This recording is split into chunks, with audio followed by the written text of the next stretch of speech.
Welcome, adventurers and story lovers.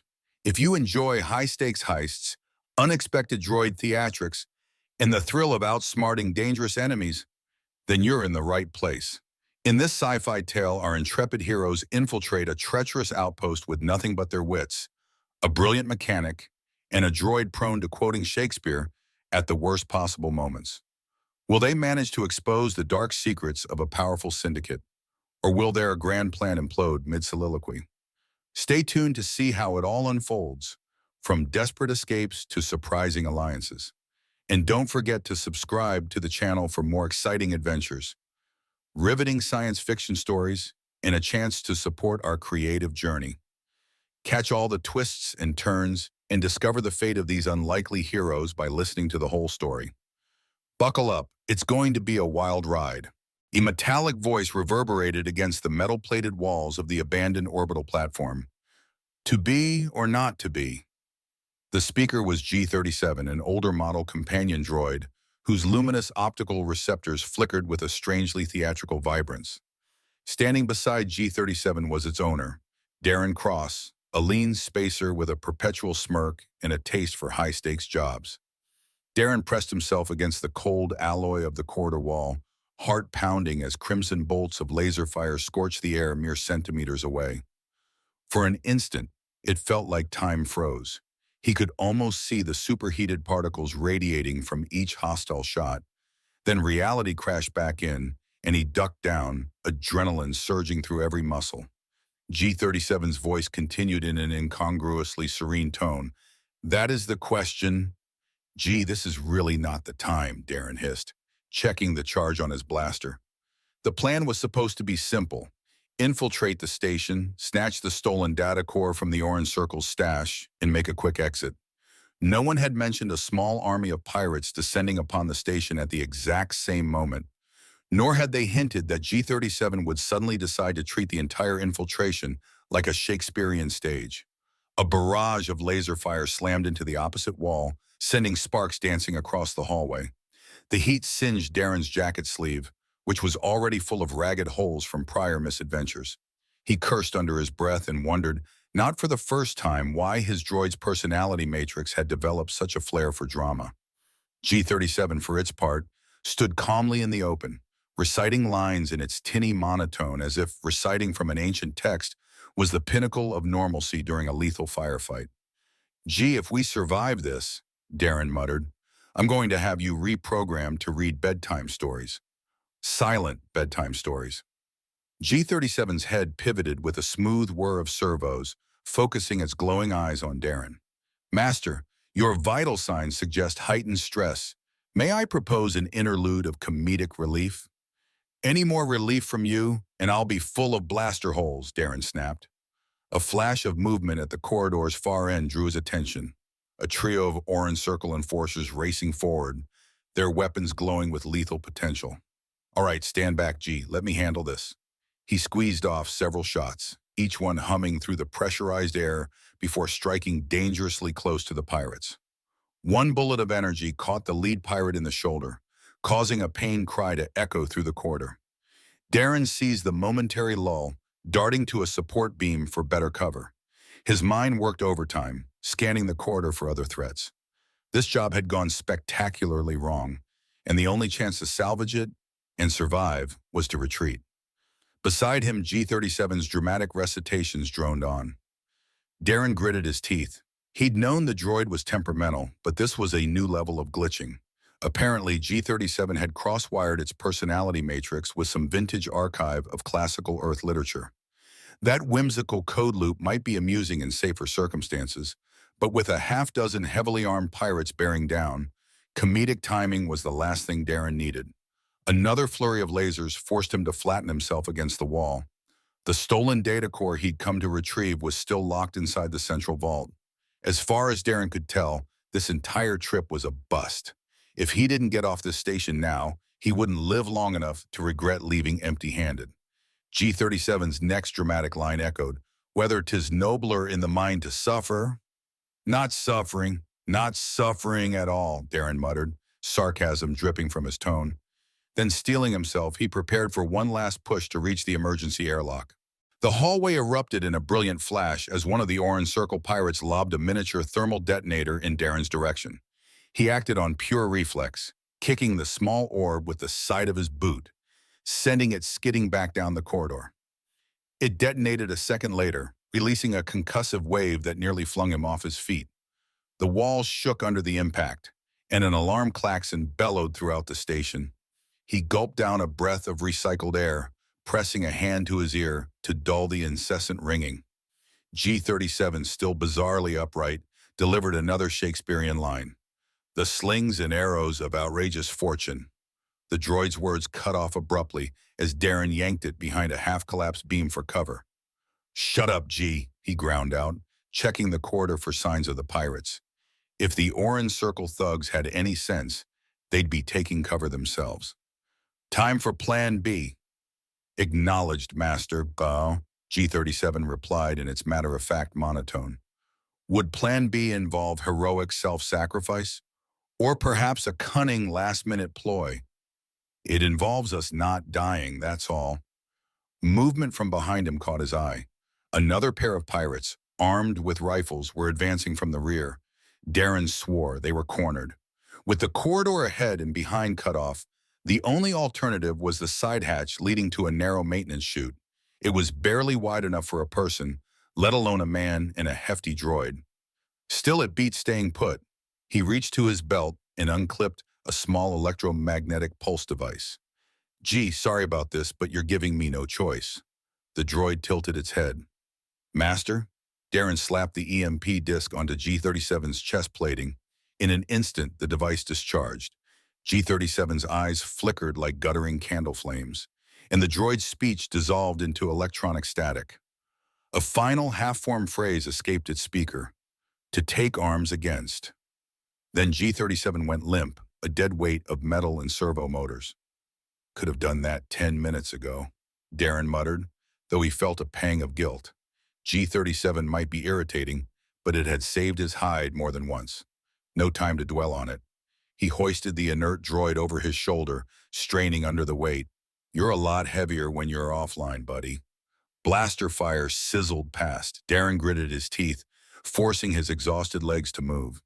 The maintenance chute hatch was jammed half shut, but one hard kick broke it free. The tunnel beyond was cramped and dark, lined with cable bundles and flickering emergency lights. He shoved G-37 in front of him, using the droid's chassis as a makeshift shield while he crawled on his elbows. Behind them, the pirates' shouts grew louder. The chute twisted downward, ending in a small, neglected control room. A half-dozen maintenance terminals blinked with leftover power. Darren recognized the place from the station's blueprint. It led to a secondary docking bay. If the Orange Circle had locked down the main docks, perhaps this lesser-known exit would still be accessible. He scrambled to a console and keyed in a universal override code. Miraculously, the bay doors responded, grinding open with a low whine. His ship, the Shooting Star, a battered Corsair-class vessel that had seen better days, was anchored just outside. Relief swept through him at the sight of its scorched hull plating and mismatched thrusters. "Thank the galaxy you're still here," he muttered under his breath, dragging G-37 down a final ladder. "I was half afraid I'd come out to see a big hole where you used to be." Once inside the docking bay, Darren wasted no time sprinting toward the Shooting Star. Behind him, the pirate voices echoed through the complex. He slapped the ship's hull interface panel. "Cross-authorization code Delta 7, he wheezed. The boarding ramp hissed open. Darren practically fell onto it, G-37's inactive form slamming onto the metal deck with a resounding thud. A flurry of red-tinted alarms flared on the ship's console as the docking bay's atmosphere vented, the station initiating lockdown. Darren staggered into the cockpit, bypassed the standard ignition sequence, and hammered the emergency launch. Thrusters roared. The Shooting Star jolted free of its clamps. Darren guided the ship away from the station's rotating ring, ignoring the frantic messages broadcasting from station control. The Orange Circle's own vessels, battered and ad hoc as they were, began to give chase, peppering him with laser fire. Grinding his teeth, Darren executed a barrel roll, weaving between chunks of floating debris. The ship took a glancing hit, but the shields held. "Come on, hold together," he whispered to the vessel as if it were a living creature. Don't fail me now. In a burst of star-rending light, the shooting star made the jump to FTL, vanishing into the swirling tapestry of hyperspace. Only then did Darren collapse back in his seat, drenched in sweat, hands trembling around the flight controls. He turned to look at G-37's inert shell, sprawled across the floor of the cargo bay, and let out a sharp exhale. Well, we're alive, he told himself, voice echoing in the empty cockpit. Alive but battered, with no data core to show for the trouble. Now the question was, how to fix a glitchy, Shakespeare-obsessed droid before it got them both killed. The swirling lights of hyperspace cast dancing reflections throughout the cockpit, a kaleidoscope of blue and white that Darren had never quite gotten used to. He shut his eyes for a moment, letting the hum of the engines calm his frazzled nerves. At least they'd escaped. Surviving was a victory in its own right, especially when tangling with the Orange Circle, a notoriously trigger-happy crime syndicate rumored to have powerful connections across the galaxy. After catching his breath, Darren made his way to the cargo bay, where G-37 lay motionless. The silence felt both eerie and oddly peaceful, given the droid's usual non-stop recitations. He knelt beside G-37 and gingerly peeled off the EMP device, then inspected the damage. Wires were scorched, and a few crucial circuit boards showed signs of meltdown. It was no wonder the droid had malfunctioned so dramatically. Years of patchwork modifications had made G-37 a ticking time bomb of code conflicts. Guess you were bound to short circuit eventually, he murmured, running a hand over the droid's dented casing. But I'd like to keep you around a little longer, so let's find someone who can fix you up. Darren strode back to the cockpit and activated the ship's nav console. Computer, where's the closest station with a decent robotics facility? A monotone synthesizer voice responded. Nearest suitable facility is on Hyrax 9 station. Estimated arrival at current speed, 45 minutes. Darren scowled. He knew of Hyrax 9 by reputation, a massive labyrinthine hub known for advanced technology, commerce, and mind-numbing bureaucracy. Getting anything done there involved a mountain of paperwork, plus the station fees were rumored to be astronomical. Still, he had few alternatives. G-37 wouldn't just fix itself, and Darren definitely didn't have the expertise to do the job properly. Set course for Hyrax 9, he said, programming the jump coordinates. The FTL engine whined as it adjusted for the short hop through hyperspace. And let's hope we can find a mechanic who won't charge a fortune. He settled into the pilot's chair, keying in a partial diagnostic of the shooting star. Shield capacity sat at a meager 30%, sublight thrusters were at half efficiency, and the hull had sustained more damage than he'd realized. Great, more repair bills. He closed his eyes and let out a low groan of frustration. As if reading his mind, the ship's console chimed to alert him of a half-dozen minor system errors. He tapped through them with mechanical disinterest, making a mental note to address each one once G-37 was taken care of. If he had to guess, the droid's meltdown had likely caused feedback through some of the ship's integrated systems, yet another side effect of G-37's complicated modifications. Despite the problems, Darren felt a flicker of hope. Hyrax 9 might be a bureaucratic nightmare, but it also boasted some of the finest engineers and mechanics in the sector. With any luck, he'd find someone who could restore G-37 without asking too many awkward questions about its custom-coded personality matrix. The star lines outside collapsed as the ship dropped out of hyperspace, revealing Hyrax 9 in all its sprawling glory. Ringed by glimmering solar panels and dotted with blinking approach beacons, the station looked like a luminous city floating in the void. Freighters, yachts, and shuttles weaved in carefully regulated flight patterns, each following meticulously enforced traffic lanes. Darren's scowl deepened. He could practically feel the layer of red tape waiting for him. Still, he guided the shooting star toward the designated docking port, swallowing his reluctance.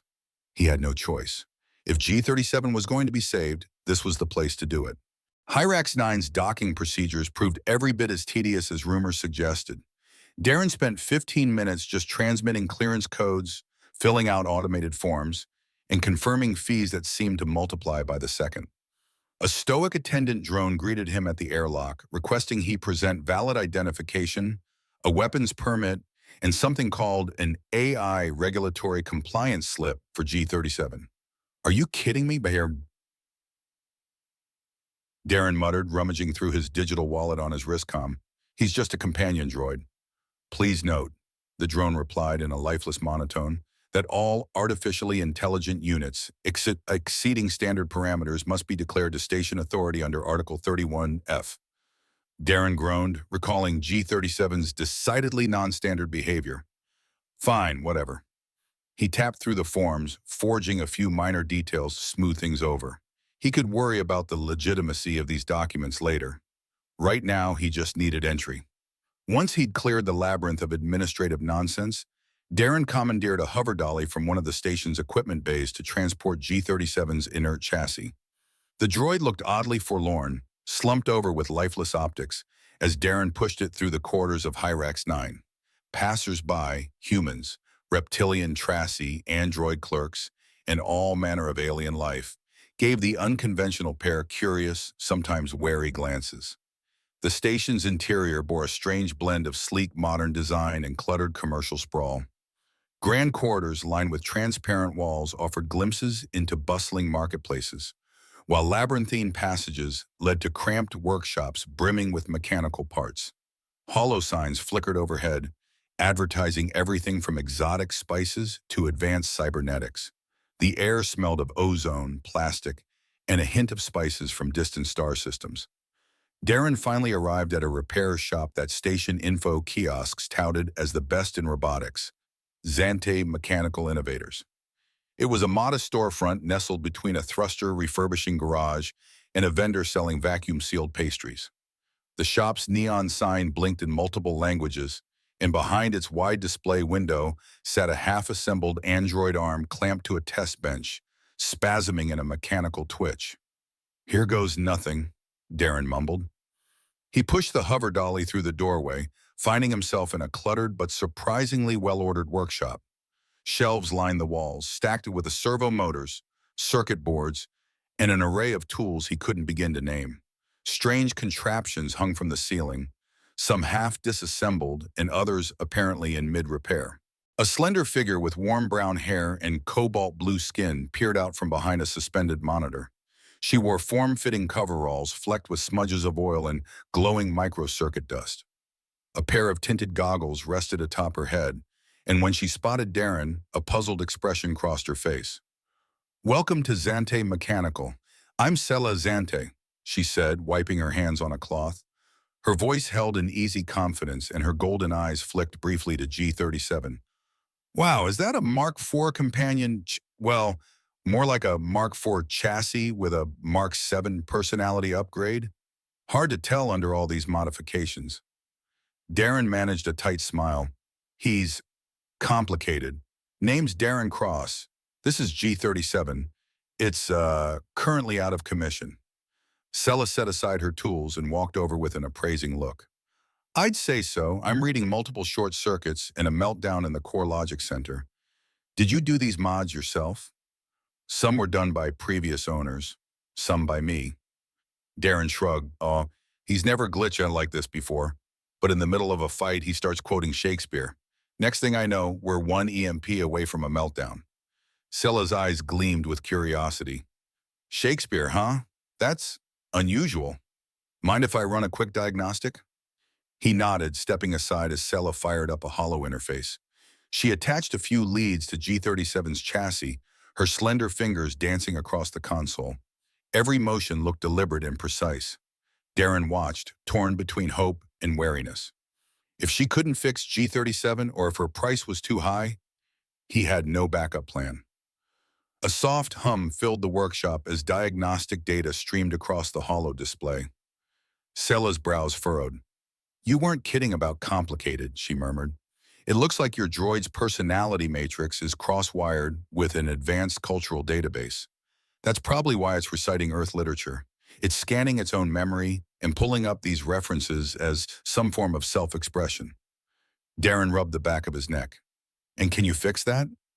Sela pursed her lips. "I can, but there's a catch. The station has strict rules about certain AI modifications, especially if they resemble old military or espionage hardware. There might be a lot of forms involved." He let out a heavy sigh.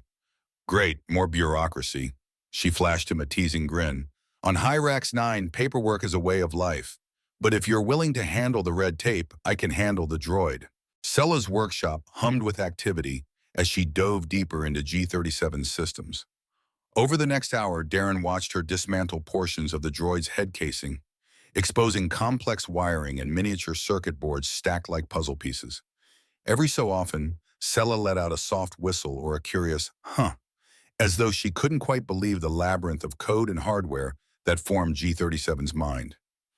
Darren leaned against a nearby table cluttered with half-assembled servo arms and idle diagnostic tools. His gaze kept drifting back to Sela, her poised concentration, the way she bit her lower lip when reading a tricky diagnostic line, and the glint of professional pride in her expression when she isolated a faulty connection. Despite himself, he felt a pull he hadn't anticipated. He'd met countless mechanics, but few displayed the kind of calm competence Sela seemed to exude. Finally, she straightened, brushing a stray lock of hair from her forehead. "All right, I've got good news and bad news," she said, turning off the diagnostic feed.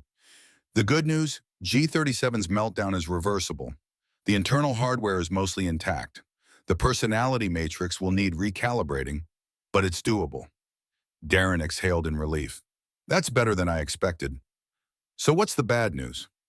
The station's AI Oversight Committee classifies certain high-level personality modules as potentially militarized if they have adaptive logic. Sela crossed her arms, her coverall sleeves tied around her waist, revealing a sleeveless shirt beneath. "Your droid definitely qualifies given how advanced these modifications are. I can fix it, but we need to secure an official permit for emergency cybernetic intervention. Otherwise, I risk the station authorities confiscating G37. He frowned. "Confiscating? Over my dead body. I'm not letting them take my droid." She offered a sympathetic shrug. "I hear you, but it's not a simple matter of me tinkering under the hood. This place is crawling with inspectors who love to fine people for the smallest regulation infraction." Darren recalled the labyrinth of forms he'd already encountered just to dock. The thought of more paperwork was enough to make his stomach churn. "How long would a standard permit take?" "3 business cycles, minimum," Sela replied, her expression apologetic. "Could be longer if they decide to do a thorough background check." "Fantastic," he grunted. "That would be days, maybe a week." He didn't have that kind of time. The orange circle could sniff him out, or he might lose track of the data core's whereabouts. He still had a mission, sort of, and every delay put him at risk.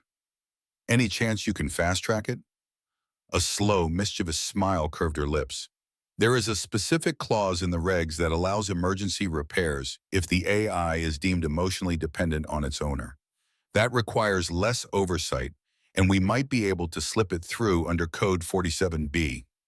"Emotionally dependent?" Darren raised an eyebrow. "G37 recites plays. That's not exactly heartfelt devotion." Sela laughed, a warm sound that immediately eased his tension. "You'd be surprised at how the station's legalese works. They basically need to see evidence that your droid relies on you to function in a stable capacity. A bond, if you will. A companionship." Darren glanced at G37's motionless form.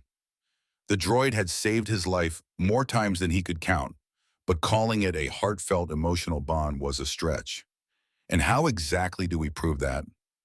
"Let's just say," Sela answered, tapping a finger on a flickering holo display, "there's a bureaucratic dance we can do, but it might require a bit of acting on your part, and maybe a certain personal demonstration that G37 is more than just a piece of machinery to you." He sighed, then spread his hands. "I'll do whatever it takes. I can't leave him like this." "Then we'll get started," she said, turning back to the console. "I'll handle the technical side. You handle the red tape. Maybe once we get through all the forms, we'll have time for a real conversation. Like how you ended up on a doomed station trying to grab a data core you never got." Surprise flickered across Darren's face. "You heard about the data core?" Sela shrugged. "I keep my ears open. Word is the orange circle's after something big, something that could expose them and other high-profile players." Darren's jaw clenched. So she knew more than she let on. "Guess I'll owe you some explanations," he admitted, "after we fix G." By the time Sela wrapped up her preliminary repairs, Station night cycle lighting had begun to dim the corridors outside. Hyrax 9 simulated day and night to keep its enormous population on a somewhat regular schedule. The workshop glowed under fluorescent panels, giving the mechanical parts a harsh gleam. Sella disconnected the final leads from G37, powering down her diagnostic tools with a flourish. "That's as far as I can go for now," she told Darren. "He's stable, but locked in a low-power state until we finalize the permit. Once we have clearance, I'll boot him up and align his personality matrix." "Thanks," Darren said, relief evident in his tone. He eyed G37's still form, noting that the faint flicker behind its optical sensors was gone. It felt strange to see the droid this quiet. "So, about that emotional dependency angle?" Sella offered a wry smile. "We'll need official observation to prove the two of you have a bond. It's typically done through an interview with a station inspector who monitors the droid's behavior when it's around you. We have to fill out forms to request an expedited hearing. Don't worry, if you have trouble with the bureaucracy, I know a few back doors. It helps to be the best mechanic on Hyrax 9. Darren hesitated. "And how long do we have to wait for that hearing?" She tapped on a handheld device, scanning through a list of department contacts. "If we're lucky, tomorrow morning. If we're not, the day after." Sighing, he shrugged. "That's not so bad, given the alternative.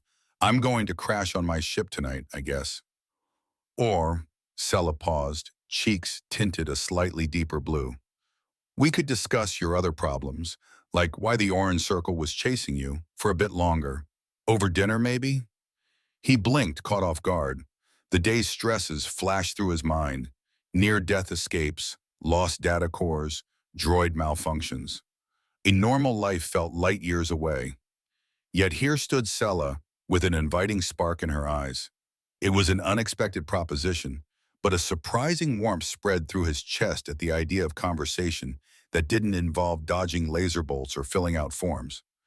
"That's sure," he replied, trying not to sound too eager.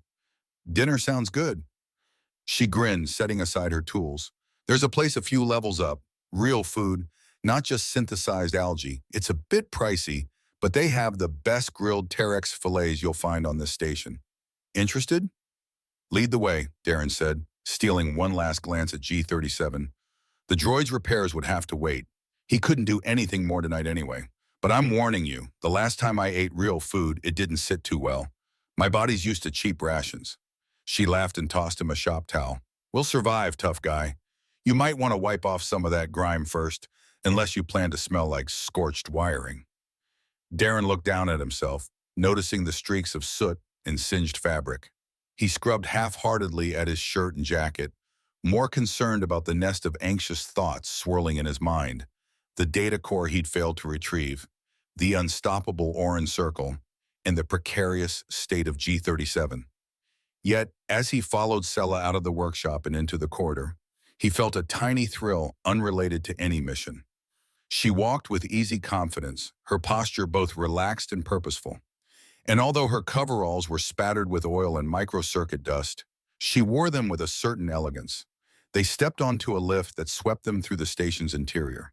Transparent windows offered a panoramic view of Hyrax 9's labyrinthine decks, a sprawl of shops, bars, living quarters, and offices layered in every direction. Lights glowed like constellations in an artificial night sky. Darren couldn't help marveling at the scale, even though he hated the paperwork that came with it. For a moment, he wondered if dinner with an attractive mechanic was wise when he had so many secrets, especially about the stolen data core's importance. But curiosity won out, and he found himself strangely eager to learn more about Sella Zante. Perhaps, he thought, this night might offer a glimpse of hope in a galaxy that felt increasingly unstable. Sella caught him looking and gave a slight smile. "Relax," she said. "It's just dinner." Darren managed a smirk. "Right, just dinner." They rode the lift in companionable silence, neither quite acknowledging the unspoken tension between them. Tomorrow the fight would resume, against bureaucracy, against the orange circle's looming threat. But tonight they could pretend that all was well. Level 14 of Hyrax 9 Station, known locally as the Glitter Strip, tried very hard to disguise the fact that it was floating in the vacuum of space. Everywhere Darren looked, there were simulated skylines and terraces modeled after various planetary vistas, deserts, forests, even waterfalls that cascaded into carefully concealed reclamation tanks. At the heart of it all stood the Crescent Bloom, the upscale eatery Sella had mentioned, its sign projected in a gentle swirl of gold and violet holographics. True to the station's style, the entrance was flanked by ornamental plants genetically engineered to shimmer under artificial sunlight. "They're real," Sella said, noticing his skeptical glance at the glimmering leaves. "Well, mostly. They've been augmented to reflect certain wavelengths that pass for sparkles. You'd be surprised how many tourists come here just for the novelty." Darren nodded absently, mind drifting to G-37's inert shell back in the workshop. Though he'd agreed to this dinner, he couldn't shake the anxious coil in his gut. The orange circle's threat, the lost data core, the ridiculous bureaucratic hoops, everything felt like a precarious stack of issues that could topple at any moment. But Sella led him confidently into the restaurant, and part of him welcomed the distraction. The interior of the Crescent Bloom was draped in soft, ambient light. The walls displayed rotating holographic art, constellations, abstract interpretations of swirling nebulae. A polite, marble-skinned host greeted them with a courteous nod and guided them past a handful of other patrons. Darren noted a diverse crowd, corporate suits, a few flamboyant aristocrats from far-flung systems, and a smattering of spacer types dressed more like him. Each table featured a subtle luminescent fixture that cast a warm glow over the diners. They took seats at a corner table next to a curved window that peered out into open space. The star-speckled blackness beyond the station's hull was both comforting and unsettling. Darren had spent most of his life among those stars, yet he rarely appreciated them from a place of safety. Usually he was tearing through hyperspace or ducking laser fire. A service drone glided over to them, shaped like a sleek oval disc with a single unblinking sensor. Its voice emerged in refined, modulated tones. "Good evening. Would you like a breakdown of tonight's recommended dishes? Or shall I provide the standard menu?" Sella shot Darren a playful wink. "We'll take the recommended choices, please, and a carafe of your Celestia gold wine." "Of course," intoned the drone. "I'll return shortly with the amuse-bouche." It whirred away, leaving them with a faint hum in its wake. They fell into an oddly comfortable silence. Darren watched the flicker of station lights reflected in Sella's eyes, while she traced a finger over the edge of her napkin. It was a moment of normalcy he found almost disorienting. After outrunning pirates and dealing with G-37's meltdown, it felt strange just to sit in a pleasant setting. "You know," Sella began, leaning forward slightly, "I've worked on a lot of custom-coded droids, but yours has me genuinely intrigued." "G-37 has that effect," Darren acknowledged, rueful smile tugging at his lips. "Sometimes I swear it has more personality than most people I've met." Her eyes sparkled with curiosity.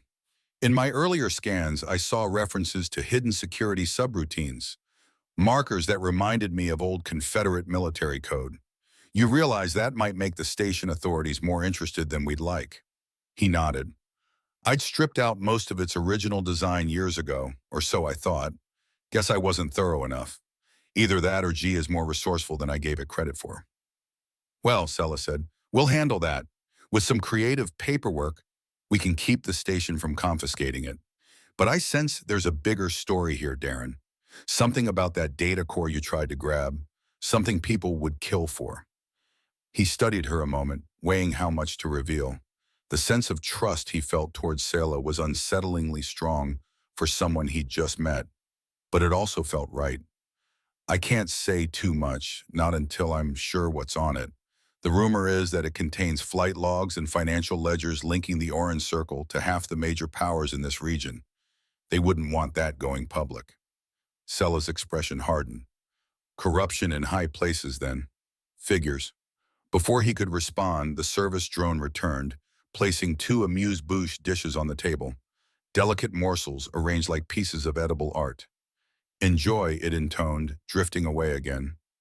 Darren picked up the tiny fork provided, half laughing at the fancy presentation. "I've never understood why expensive restaurants serve such small portions." "It's part of the experience," Sela teased. "We can always hit a cheap diner afterwards if we're still hungry." The tension between them softened, replaced by a companionable atmosphere. Darren allowed himself to relax. Even though the galaxy outside the station might be on fire, or close to it, right here, at least for one evening, he could pretend that life was simpler. As they sampled the main courses, sautéed fillets of Terex fish that melted on the tongue, conversation flowed more freely. Darren found himself sharing glimpses of his life, from growing up on a cramped mining vessel in the Outer Belts to stumbling into his first smuggling gig when a friend needed an extra pilot. He kept the details vague, but Sella seemed genuinely curious, asking questions that revealed a keen intelligence and a knack for reading between the lines. She, in turn, spoke of her own background. Born to a family of interstellar traders, Sella had grown fascinated with robotics at a young age. When she was old enough, she took engineering courses on the station, eventually opening her own shop. I learned early on, she said, that Hyrax 9 is a mechanic's paradise in prison. You can find incredible tech here, but everything requires a stack of forms and fees. I've spent years building connections, figuring out which forms to file, which corners I can cut without angering the inspectors. Darren smirked. You've basically become a bureaucratic mastermind then. She lifted a brow. You laugh, but it's a real skill on Hyrax 9. Sometimes I think the station is just one giant machine, and its people are the cogs. You either learn to navigate its intricacies, or you get ground up. He chewed on that for a moment, glancing around at the restaurant's refined elegance. So much of what he'd encountered in the galaxy favored the wealthy and well-connected, while people without those advantages got squeezed. The Orange Circle was just another symptom of that imbalance. They thrived by bribing officials and exploiting those on the fringes. Speaking of connections, Sella said, swirling her glass of Celestia Gold, I've got some contacts who might be interested in that data core. If what you're saying is true, then there are a few investigative journalists here who'd be eager to blow it wide open. That is, if we can get our hands on it. Darren grimaced. That's the problem. The data core that is still sitting on an Orange Circle-controlled outpost. They moved it after I botched the last attempt. Then we'll have to try again, Sella said matter-of-factly. A laugh escaped him. You make it sound so easy. She shrugged, a daring glint in her eye. Taking on a crime syndicate is never easy, but if there's a chance to expose high-level corruption, I'm in. Darren studied her. He hadn't expected to find an ally so quickly, a skilled mechanic who also cared about doing something meaningful. For so long, he'd kept people at arm's length, trusting only G-37. Now here he was, practically inviting Sella to join a mission that could get them both killed. The service drone appeared again, this time with a dessert tray featuring fluted glasses of fruit compote and spiced cream. Sella selected one with star-shaped garnishes. Darren chose a chocolate-like mousse. As they ate, a comfortable silence settled over them, tinged with the awareness that their conversation had reached a pivotal point. So what's our next move? Darren finally asked, setting aside his glass. She tapped a finger on the table.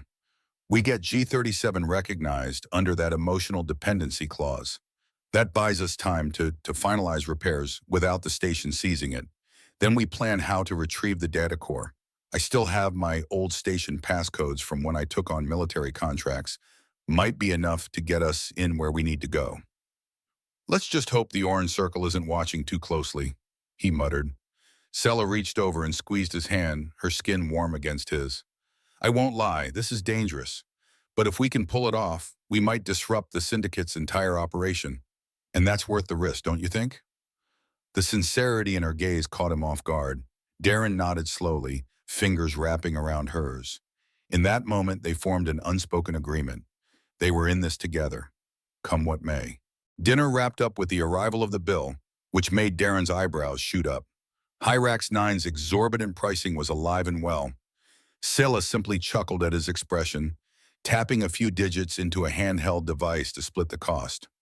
Relax, spacer, she teased. We'll think of it as an investment in morale. He couldn't argue with that. Between the bureaucracy and the looming danger of the Orange Circle, every bit of positivity helped. After paying, they stepped out onto the glitter strips walkway, where overhead lamps cast a soft twilight glow. A few shops were still open, luxury boutiques selling shimmering fabrics, kiosk stands hawking everything from rare alien spices to handcrafted jewelry. Even at this hour, the station thrummed with life. So, Sella said, folding her arms in a practiced motion that suggested she was cold. But Darren suspected it was more about uncertainty. Do you want to head back to your ship? He paused, wrestling with a swirl of thoughts. On the one hand, his normal routine was to keep people at a distance, do the job, avoid attachments, survive another day. On the other, Sella wasn't just a random acquaintance now. She was someone he'd started to trust, someone who believed in doing more than just turning a profit. Darren hesitated. The shooting star is a bit cramped right now. G-37's space was basically the cargo hold. It might be best if I sleep in the station tonight. Find a bunk in one of the cheaper dormitories. A faint smile curved her lips. Or, she ventured, you could stay in my spare room. I won't lie, it's not very big either, but it's more comfortable than the dorms. I promise not to charge more than the station does. He felt a flicker of both caution and intrigue. Are you sure? She laughed softly. Hyrax 9 is safer in pairs. And if we're planning a clandestine mission, we'll need to coordinate frequently. Besides, I don't bite unless you ask nicely. A rush of heat warmed Darren's cheeks. All right, he said, deciding to let caution slip. I'll take you up on that. Lead the way. Sella's quarters lay off a quieter corridor, past a row of modest living units and a shuttered kiosk selling spare electronics. When she keyed the door open, Darren found himself in a compact but cozy space. A main living area strewn with spare servo parts, an open kitchen nook, and a small sleeping alcove separated by a curtain. The air carried the faint smell of solder and engine oil, mingled with a light floral scent. Sorry about the mess, she said, hastily clearing tools from a folding chair to make space for him. I tend to work on personal projects here sometimes. Darren surveyed the haphazard arrangement of mechanical odds and ends. I like it, he said truthfully. Feels lived in. She gave him a grateful look, then gestured to the alcove. You can use the bed if you want. I've got an inflatable mattress I can set up. Hey, this is your place, Darren protested. I'll take the inflatable. No problem. A flicker of tension crossed her features, an awareness that they were inching toward a more intimate dynamic. She smoothed down her coveralls, clearing her throat.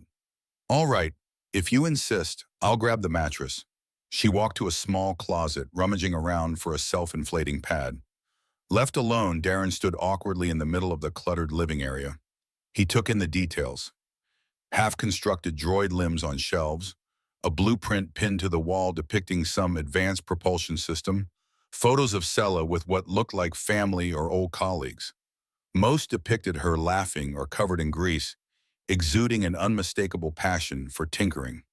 When she emerged, carrying a rolled-up cylinder, the tension between them felt both comfortable and charged. Let's set this up, she said, voice a bit tight. And then maybe we can talk about the plan for tomorrow. Darren helped her clear a space on the floor.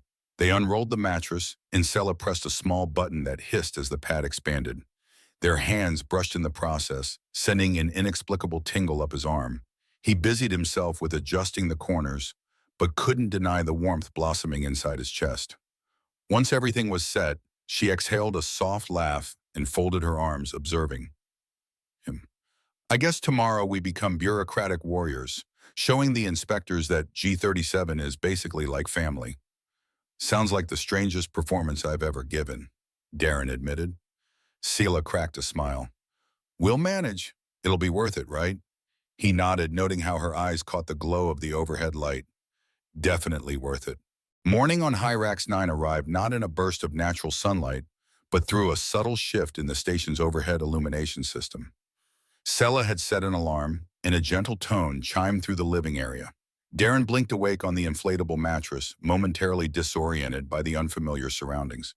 Then he recalled the events of the previous day, escaping the Orange Circle station, meeting Sella, dinner, the decision to fix G-37 through a bureaucratic loophole. He got up and found Sella already at a small kitchenette, rummaging through a cabinet. Good timing, she said, glancing back. I'm trying to see what I can offer for breakfast. Usually I just grab something from a station cafe, but I do have these powdered ration packs if you're feeling adventurous. He made a face. I've had enough ration packs to last a lifetime. Let's pick something up on the way, maybe. She laughed. Deal. Just let me get cleaned up first. While she stepped into the cramped refresher station, Darren took a moment to tidy the living area, stacking mechanical parts and coiling stray wires. Glancing at the pinned-up photos again, he zeroed in on one. A younger Sella, standing beside an older man and woman, all three wearing identical broad smiles. They were posed in front of what looked like a cargo freighter. The name on its hull was partially visible, the Azura Ray. A pang of curiosity hit him. What had happened to that freighter, and where were her family members now? He filed those questions away for later. Right now, they had more urgent tasks. Scylla emerged in fresh coveralls and grabbed a wrist tablet. All right, let's do this. They made their way through Hyrax 9's corridors, weaving around early morning foot traffic. The crowd was a mix of mechanics heading to their shifts, station officials with clipboards and stern expressions, and the occasional tourist gawking at the panoramic windows. True to her words, Sella guided them to a modest cafe kiosk for a quick breakfast. Darren wolfed down a hot pastry and a strong cup of synthetic coffee that left a bitter aftertaste. Scylla nibbled on something resembling a glazed roll, tapping on her wrist tablet to schedule an appointment with the AI Oversight Office. All right, she said between bites. We have a morning slot for an emotional dependency evaluation. Once we pass that, the committee will sign off on emergency repairs, and I can finalize G37's updates without confiscation. Remind me what we have to do for this evaluation? She suppressed a grin. Basically, we show them that G37's personality matrix is intimately linked to your presence, like a pet that pines for its owner, but with advanced code. They'll probably ask you to demonstrate certain bond behaviors. Talk to it, show it calms down when it recognizes you. Maybe recite a few lines back if it spouts Shakespeare. Darren groaned. Not exactly my forte, but I'll give it a shot.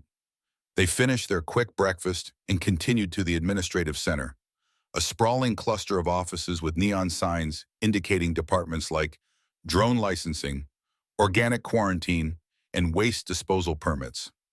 People in ill-fitting uniforms hustled around, each pushing data slates piled high with forms. A tired-looking clerk directed them to a side corridor labeled AI Oversight. As they approached, a board attendant, whose name badge read Officer Pelham, looked up from a desk stacked with documents. State your business, they droned.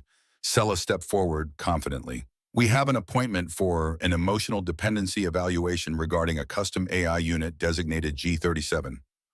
Officer Pelham squinted at the screen, scanned a ledger, and gave a lethargic nod. Right, take corridor A, second left, room 12. Inspector Rael will see you. The corridor led them to an austere waiting room with metal benches. Another droid, this one an official Hyrax 9 inspector model, stood at a console to greet them. Its voice emerged crisply. Greetings. Please present your clearance forms and confirm that the AI in question is powered down. Sella exchanged a glance with Darren.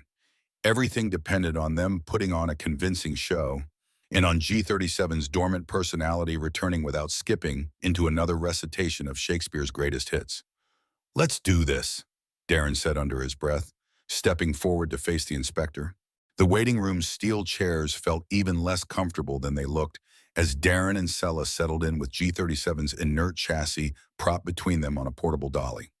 Every beep of the station's overhead systems, every metallic footstep of passing inspectors, ratcheted up Darren's tension. They were due to meet Inspector Rael, who would decide whether G37 qualified for the emotional dependency status, and thereby grant them permission to finalize repairs. Without that, the droid might be seized by Hyrax 9 officials, classified as militarized technology, and locked away. Next, called a clipped voice from an open doorway, a tall, rangy man in an official uniform stood there, a data slate tucked under one arm. His name tag read Rael in blunt, blocky letters. You must be Cross in Zante? That's us, Sela said, rising quickly and nudging Darren's elbow. They followed Inspector Rael into a cramped office dominated by a large wooden desk, a clear attempt at injecting some old-fashioned authority into the futuristic station environment. Rael gestured for them to sit in two uncomfortable chairs. Darren maneuvered the dolly so that G-37 faced them in a half-upright position. "Let's get right to it," Rael said, swiping the data slate to bring up a file. "Your application claims that this droid's advanced personality matrix forms a crucial bond with Mr. Cross here. Under Code 47B, that bond exempts it from standard militarized AI confiscation. Is that correct?" Sella and Darren traded a glance. "Yes," Sella said, her voice carefully polite. "We believe G-37's unique modifications are tied to Darren's presence. The droid malfunctions without him, referencing classical literature as a coping mechanism for stress. We suspect that demonstrates emotional dependency, at least insofar as an AI can display such a thing." Rael eyed Darren. "This might be easier if the droid were online. Are you prepared to reactivate it?" Darren swallowed. Sella's initial repairs had stabilized G-37, but they hadn't tested how the droid would behave.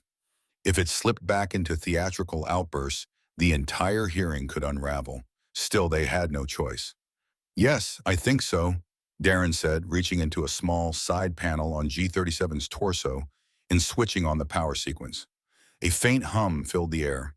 The droid's eyes flickered once, twice, and then brightened to a steady glow. A swirl of mechanical components shifted within G-37's chest, accompanied by a soft beep that signaled the successful reactivation of its personality core. For a moment, nobody spoke. Then G-37's voice emerged, slightly crackly. "Ah, Master, I see we have an audience. Pray tell, is this a new performance venue?" Darren nearly slumped with relief. At least G-37 was speaking coherent basic, rather than launching into Shakespeare from the first syllable. "G, can you, tell us how you're feeling?" he asked, hoping to draw the droid away from any dramatic lines. "I am functional but somewhat disoriented," G-37 replied, head rotating to take in the surroundings. Its gaze landed on Inspector Rael. "And you are?" Rael's expression remained skeptical as he jotted down notes. "I'm an official with Hyrax 9, here to evaluate your bond with Mr. Cross." At that, G-37 swiveled its head back toward Darren. "My bond? Master, have I been sold into some theatrical production again? Remember the fiasco on Vega Station?" Darren coughed, embarrassment flushing his cheeks. "No, nothing like that. I just need you to show the inspector that, well, you and I have a special connection, that you need me around for stability." G-37 cocked its head, metal plating glinting under the ceiling lights. "Stability? If by that you mean a respite from existential conundrums, then yes, your presence keeps me from drowning in introspection and dramatics. Might I quote?" "No quoting," Darren blurted. Rael arched a brow. "Interesting," he muttered. "Let's test this dependency, shall we?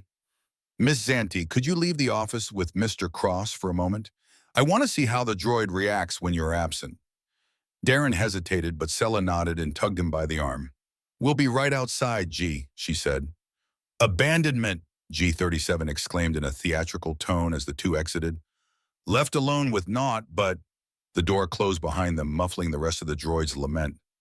Darren glanced at Sella, who gave him a tense grin. "At least it's consistent," she whispered. "Think Rael will buy it?"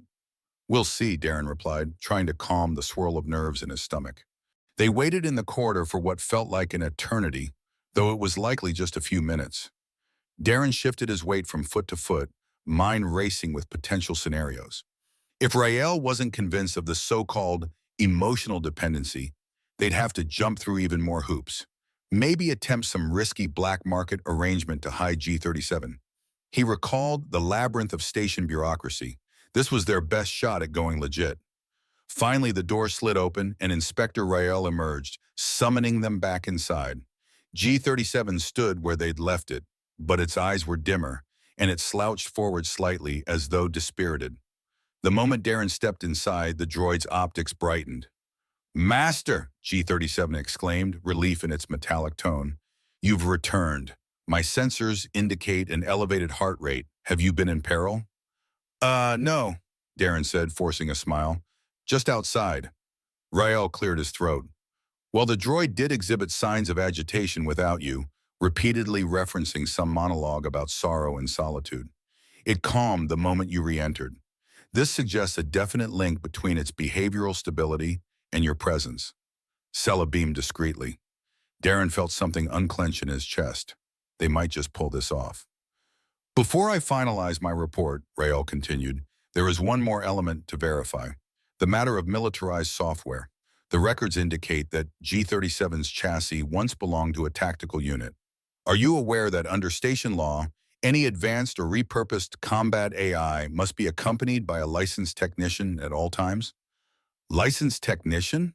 Darren repeated, glancing at Sella. Sella lifted her chin. That would be me, presumably.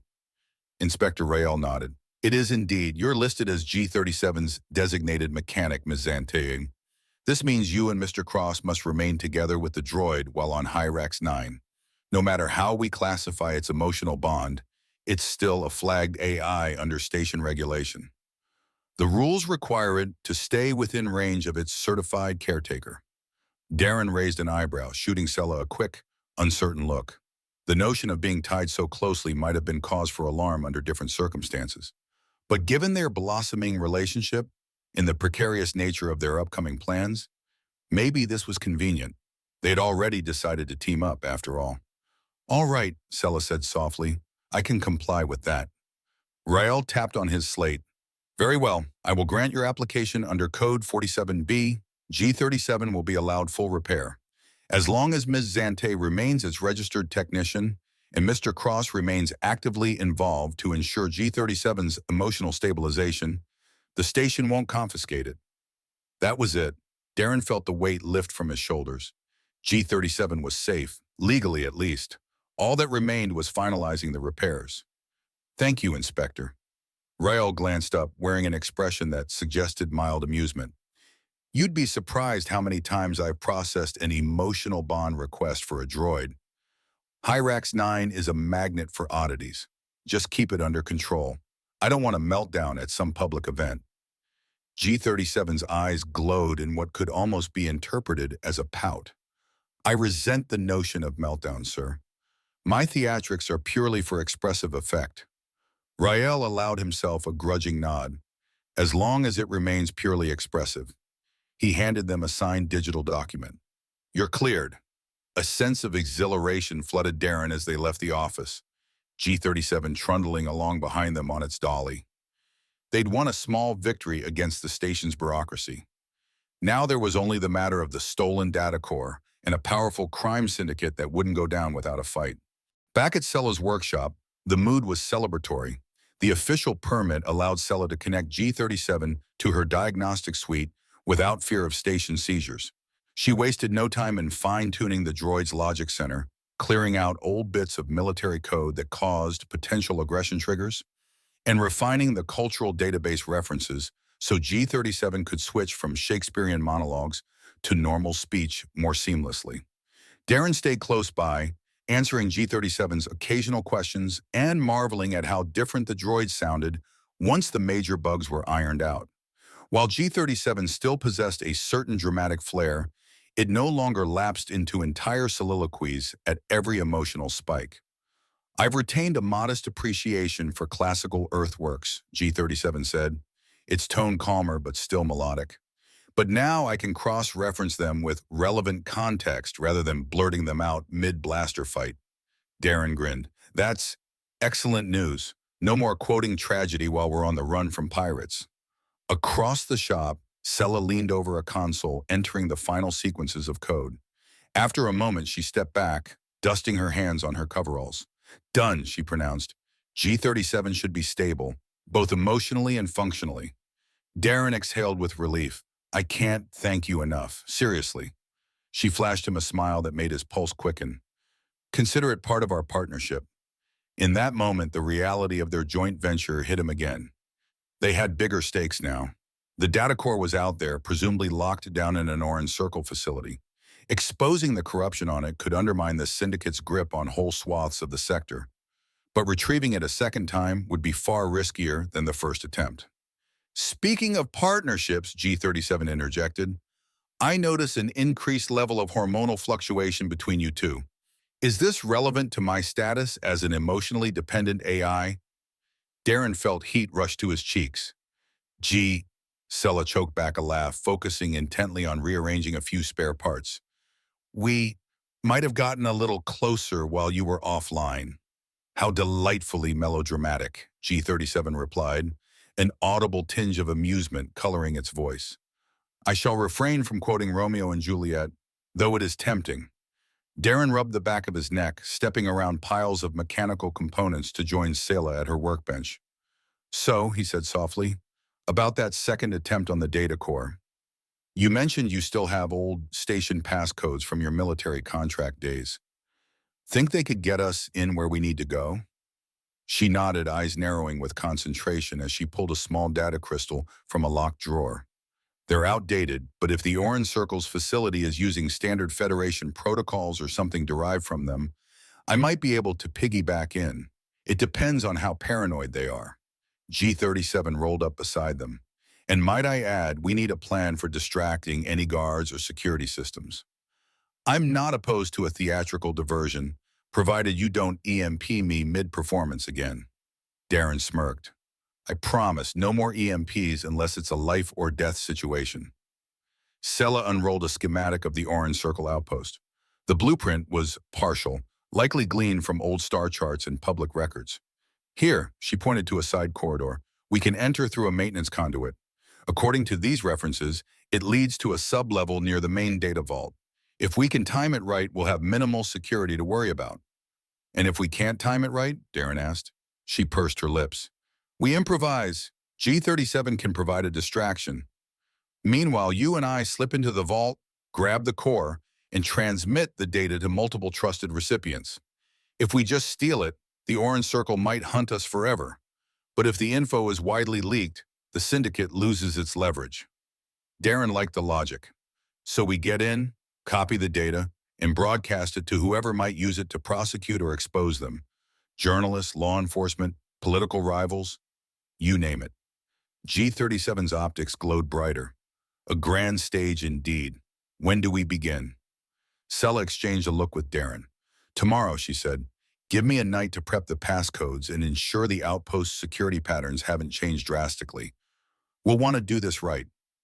Despite the danger, excitement buzzed in the air. They had a real shot at striking a blow against the syndicate and forging a future where they weren't constantly looking over their shoulders. They spent the rest of the day running simulations, mapping potential pathways, and testing G37's new subroutines for distraction. By evening, the combined mental strain of planning a heist and refining code began to take its toll. Sella suggested they knock off for a while, maybe grab a quick dinner and decompress. They ended up back at her quarters, the same cozy apartment where Darren had slept on the inflatable mattress. The place felt more comfortable now, as if it reflected their growing familiarity. G37 trundled in behind them, carefully navigating the clutter of mechanical gear. Apologies, the droid said, gazing down at a precarious stack of servo modules. Even with my updated scanning, your living space is quite compact. Sella grinned, tossing her wrist tablet onto a side table. It's a fancy way of saying I live in a mess, right?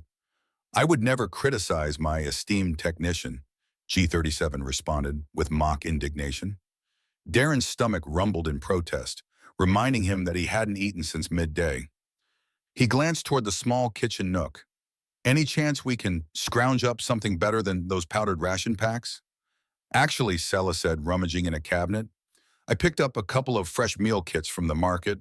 They're not restaurant level, but we can have real veggies and protein if you're okay helping me chop. Better than processed goop, Darren agreed enthusiastically. Sella pointed him toward a cutting board and handed him some bright orange tubers that looked vaguely like carrots. These need slicing. Think you can manage without losing a finger? He smirked. I've done riskier things. While they worked, G37 offered commentary on the cooking process. Excellent knife technique, Master. You slice with the precision of a practiced swordsman. Darren chuckled. I'll take that as a compliment. Sela sautéed the vegetables in a small pan, adding some pungent spices. The aroma soon filled the apartment, surprisingly homey. Darren realized he couldn't recall the last time he'd prepared a meal that wasn't out of a wrapper or ration tube. The simple act felt both refreshing and intimate, a quiet moment in a life usually filled with chaos. After they sat down to eat at a tiny fold-out table, the conversation drifted to lighter topics. Favorite starport music, the weirdest mechanical job Sella had ever tackled, G-37's recollection of a moon expedition where it once got stuck in a crater. Laughter punctuated the meal, and Darren found himself relaxing in a way he never did among mercenaries or smugglers. When they were done, Sella cleared the dishes, and Darren helped G-37 navigate around some leftover cables. A comfortable silence settled, tension replaced by a sense of camaraderie. Finally, Darren turned to Sella, leaning against the kitchenette's narrow counter. "Look," he said, voice subdued, "I know tomorrow could go sideways. The Orange Circle won't hesitate to kill us if they realize what we're doing. And even if we succeed, they might put bounties on our heads." She nodded, meeting his gaze. "I've thought about that. But if we don't try, they keep strong-arming people, consolidating power, and spreading corruption. If there's even a chance to undermine them, it feels right to do it." A surge of admiration swelled in Darren's chest. He reached out, brushing a lock of hair from her face. "I'm glad you're in this with me." She placed her hand over his. "Always." And in that small, cluttered kitchen, with G-37 discreetly powering down for the night in a corner, they shared a moment of warmth that felt as significant as any vow.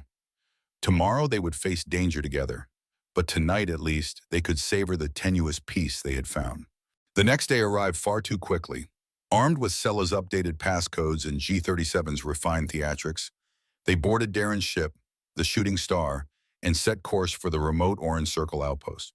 The plan was simple in theory: infiltrate through an overlooked maintenance airlock, let G-37 attract security's attention with a dramatic, yet hopefully non-lethal performance, and slip into the vault to copy the data. Then they'd broadcast it to multiple third parties, ensuring the incriminating info spread too widely for the syndicate to contain. "Here we go again," Darren muttered from the pilot's chair as he guided the Shooting Star through the final approach.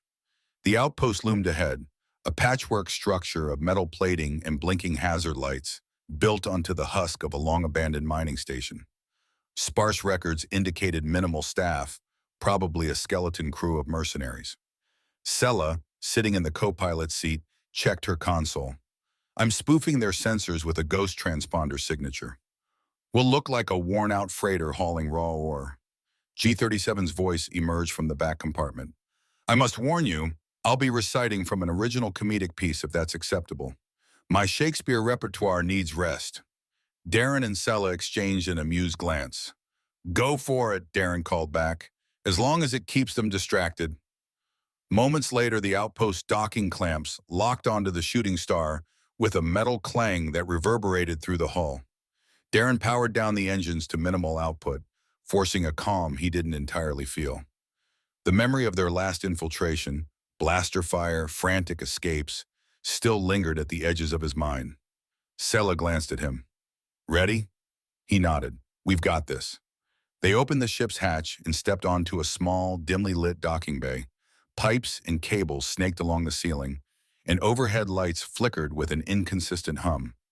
No greeting party. Likely the outpost staff felt confident no one would be stupid enough to waltz into Orange Circle turf unannounced. G-37 led the way, ironically enough, trundling along at a faintly theatrical gait. Its new internal speaker system was primed with music files that Sella had carefully selected, upbeat, slightly ridiculous tunes that the droid could blare at will.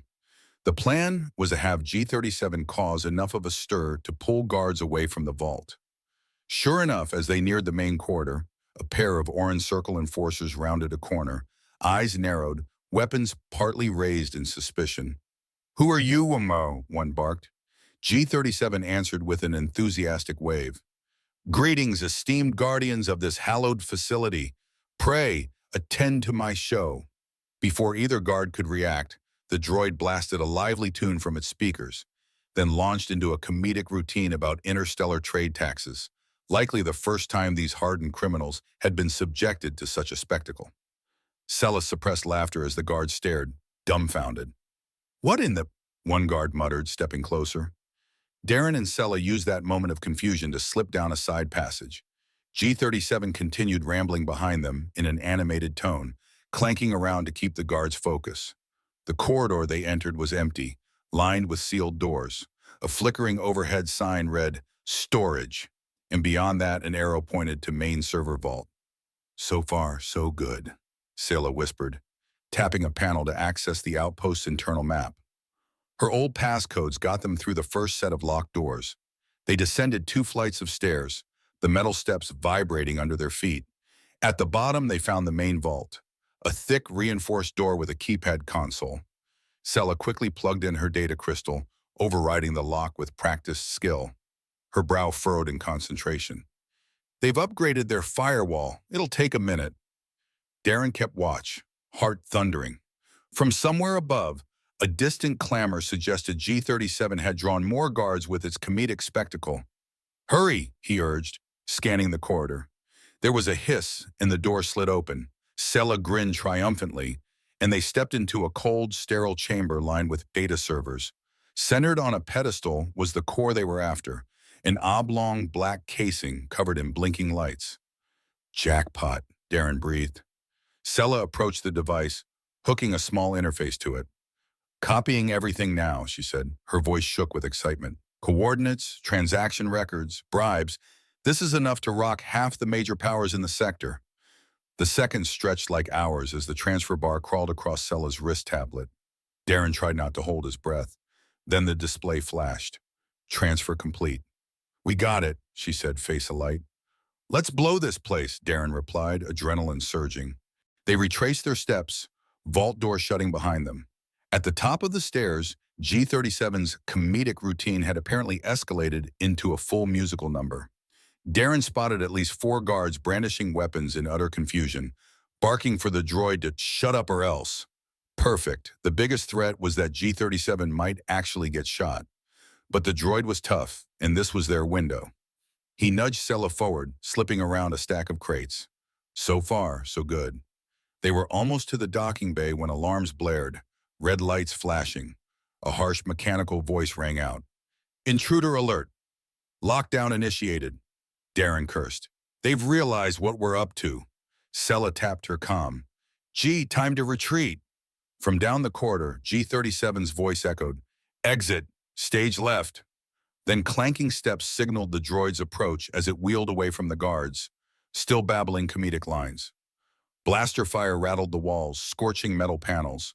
Darren and Sela ducked low, returning fire with careful shots. They inched toward the shooting star, forced to dodge behind cargo containers for cover. G-37 rattled past them, a singe mark on its shoulder, but otherwise intact. "Go!" Darren yelled, covering Sela's sprint up the ramp. Another barrage of bolts sizzled overhead as he followed, G-37 right behind him. The moment they were inside, Darren slammed the control to seal the hatch. "Engines online," Sela called from the cockpit, her voice tinged with urgency. The docking clamps refused to release at first. Darren wrestled with the ship's controls, cursing as the outpost's lockdown protocol gripped their landing gear. Another wave of blasts pinged off the hull. Come on," he muttered, slamming a manual override. With a strained whine, the clamps gave way. The shooting star shot free of the dock, thrusters blazing. Alarms continued to wail behind them. They blasted away from the outpost, weaving between bits of debris. A few small fighter craft launched in pursuit, but Sela punched in hyperspace coordinates, and the stars stretched into lines as they leapt to safety. They'd done it. They had the data. Now came the real fireworks, broadcasting it across the sector. Looking back, it's amazing how a single malfunctioning droid, and a single act of courage, sparked a chain of events that shook an entire criminal empire. Darren and Sela's bond grew stronger with every challenge they overcame, and G-37 found its own identity beyond the confines of military code and Shakespearean lines. Their victory wasn't just about toppling a syndicate, it was about reclaiming hope, trust, and the belief that even in the darkest corners of the galaxy, good people can fight back. What did you think of this adventure? Did the characters inspire you? Did the drama and humor keep you on edge? Share your thoughts in the comments below. We'd love to hear your theories, critiques, and ideas. Together, we can keep this story alive and thriving. Thank you for listening, and may our next journey be just as bold.